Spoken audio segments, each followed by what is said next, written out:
Are you kidding me? Are you kidding me? Really? Alright. See, this is why I come to you guys every day. By the way, guys, welcome back to the show.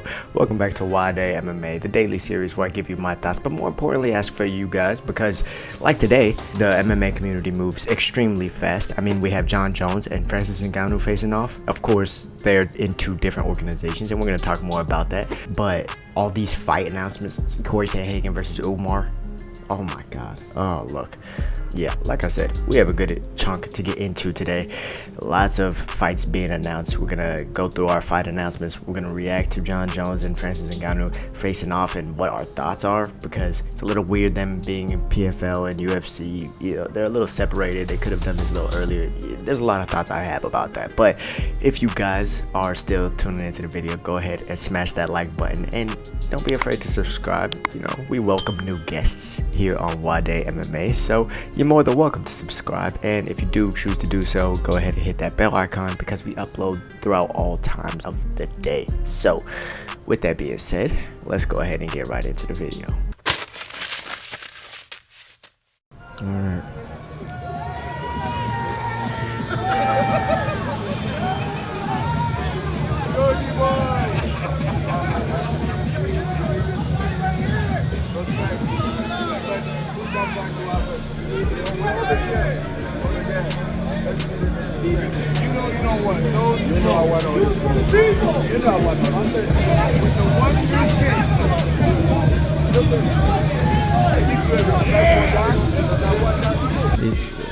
Is Jon trying to convince him that he doesn't want any smoke? You know you don't want no smoke. What? Francis doesn't want any smoke? He was the one being the heavyweight champion while Jon was out, right?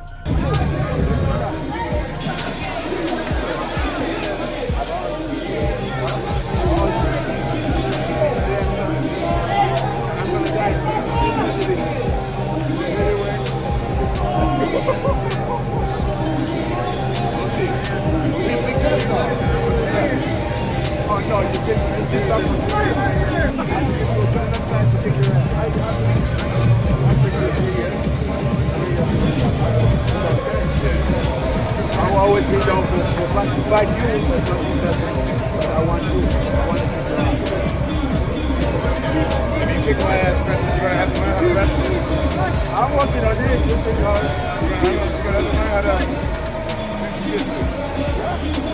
It's gonna take you more than a year. I've been waiting for you for more than a year. Yeah, alright, so that was a kind of a intense situation there. I mean, they're over here touching each other. Honestly, I was kind of waiting for one of them to throw hands or, you know, push another. But yeah, they were very respectful, and I like that. I like that neither of them freaked out when they were touching one another. Obviously, of course, Jon's gonna be the first one to touch him. Jon Jones. But yeah, there's a couple of things that are just a little weird to me. Jon Jones is saying that we could have saw, but you left, and then Francis pointed out that you sat out for 3 years, and it took you all this time to gain that weight. That's why you sat out. We could have seen this fight, yeah, 3 years ago. I mean, Francis is what, like 35, 6 now? We could have seen that when he was a lot younger. Could have seen that when he was the champion of the world. We could have seen that when he beat Stipe Miocic. But Jon, you know, he's a master at these kind of things, right?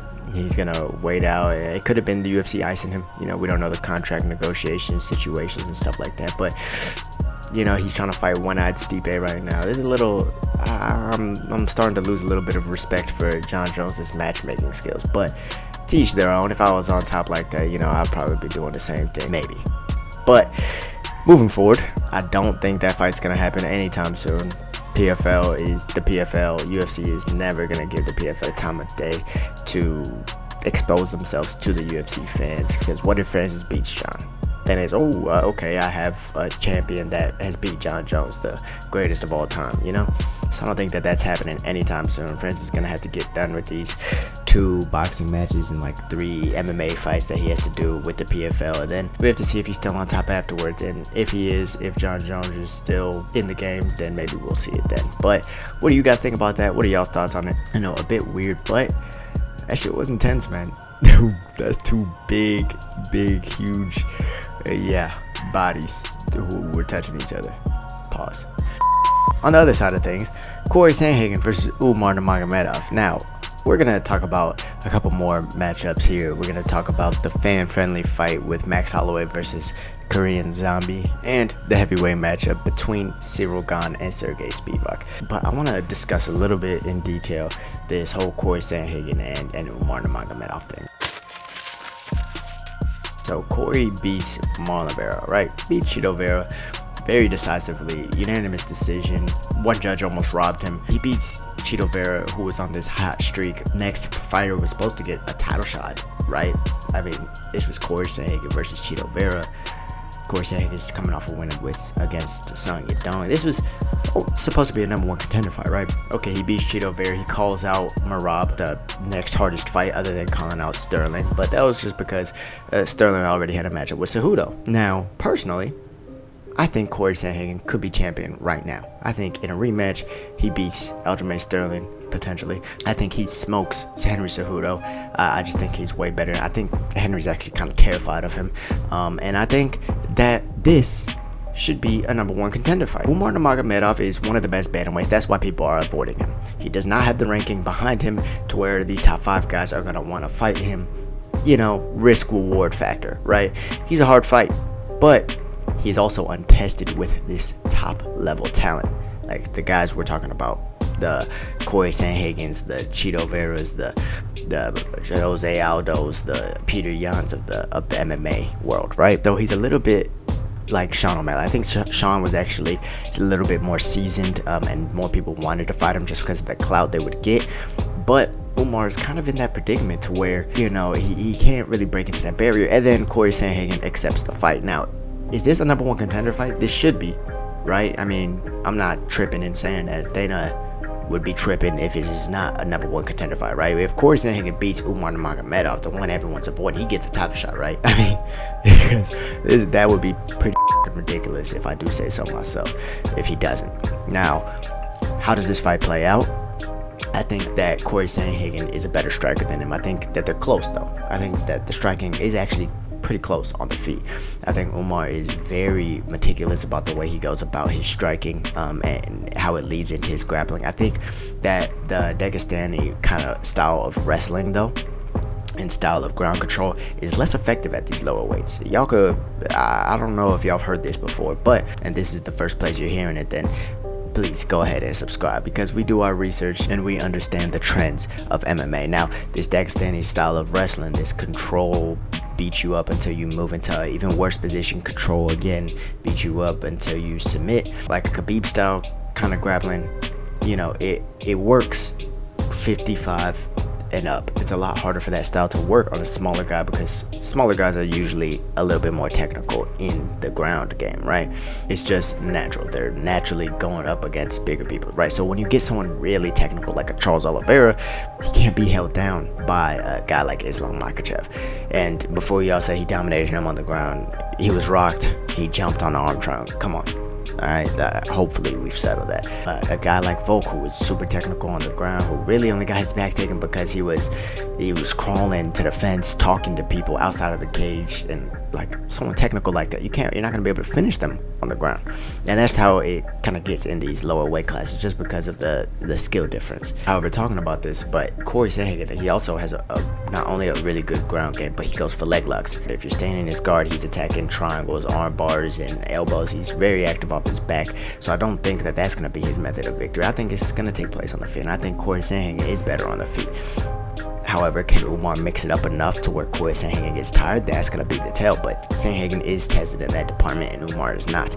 So if we're going off of MMA experience, which is heavily leading in Cory Sandhagen's favor, then we also have to keep in mind that, you know, experience, there's nothing like experience. Experience is one of the greatest teachers. So Cory Sandhagen's made some mistakes. He's had hiccups. He's not undefeated, but he's an extremely tough fight, and I think I'm leaning, and for an early prediction, I'm leaning a little bit more towards Cory Sandhagen. However, a couple more banger fights that we have yet to mention is Rafael dos Anjos versus Vicente Luque. That's going to be an awesome and exciting fight. Andrea Lee is taking on Natalia Silva. That's an amazing fight. Karine Silva also fights on that same card at UFC 292 with Marina Moroz, which, oh god, that whole card is a banger. A lot of good female fights. Obviously, we have the title fight between Aljamain Sterling and Sean O'Malley. UFC 292 is absolutely stacked. Wei Li Zhang versus Amanda Lemos, like amazing fights on that card. And then we have Gane versus Sergey Spivak. I think this is actually a perfect fight for Gane. I think that Cyril Gane, he needs to be tested in that grappling department. I don't think he really went up against that guy who's gonna really test him in that grappling department and got over that hump yet, right? He went from getting grappled against Ngannou, where he did not expect to be getting grappled. He was winning the fight on the feet, got taken down, changed the whole fight.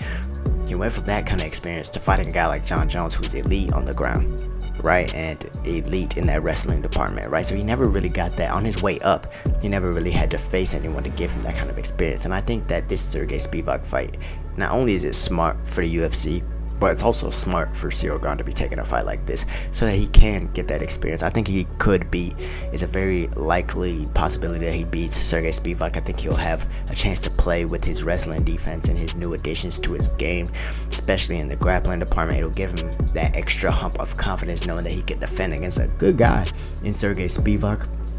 And I think his striking is obviously way better than Sergey Spivak. So this will just be, I'm seeing this as a test for Cyril Gane. I'm seeing this as him starting another run at the title.